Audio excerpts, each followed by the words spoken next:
Welcome to this edition of The Rhody Reporter. I'll be your host for the segment, Mark Zaccaria. As you can see, this blogcast is still being brought to you from deep within a COVID-proof bunker in strict accordance with social distancing. That fact is one of the more benign, unintended consequences of pandemic pandemonium. There are others, however, that are more costly and corrosive to social order, even than standing within 5 feet of another Rhode Islander. One that's affected everybody is that great equalizer of women and men alike, the toilet paper shortage. It would be easy to simply attribute all of those empty shelves to panicked hoarding. That only happens with bread and milk when heavy weather approaches the ocean state. To explain the TP shortage, think about what percentage of water closet visits you previously did at home. Think of all those trips to the health club, the breakfast spot, truck stop, or office restroom you used to make. Now you've easily doubled your visits to the in-house relief station. No wonder there's a paper shortage. A much more difficult COVID consequence to deal with will be all of the bad management this pandemic has uncovered in state government.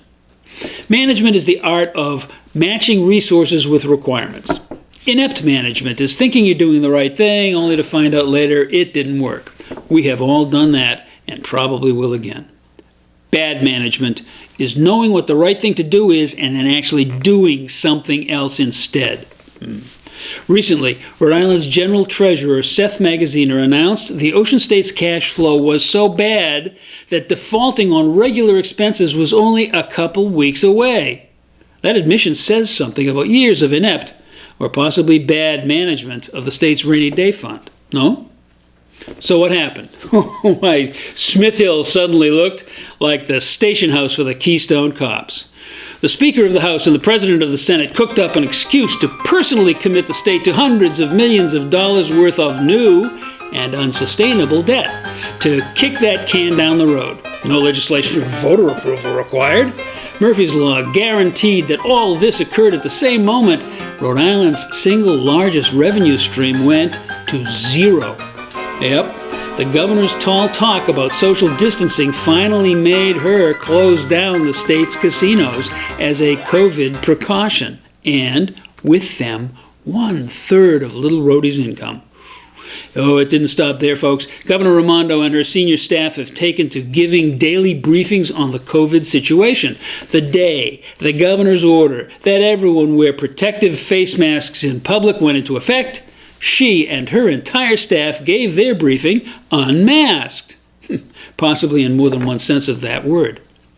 One of those staffers, Nicole Alexander Scott, MD, is the 5-year head of the Rhode Island Department of Health. Presumably, she had major input into Ms. Raimondo's mask policy, yet no one on the dais questioned the irony of their appearance. Well, I guess not, because the next day, Governor Raimondo had her hair done.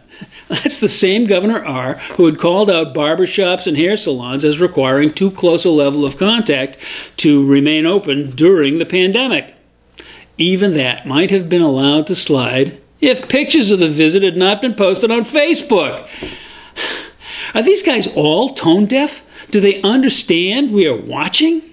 Okay, folks, the current crisis has highlighted grave limitations in the management and leadership skills of our elected state leaders. But you and I are managers too. What kind of management oversight are we going to exercise when it's our turn to match resources with requirements this November?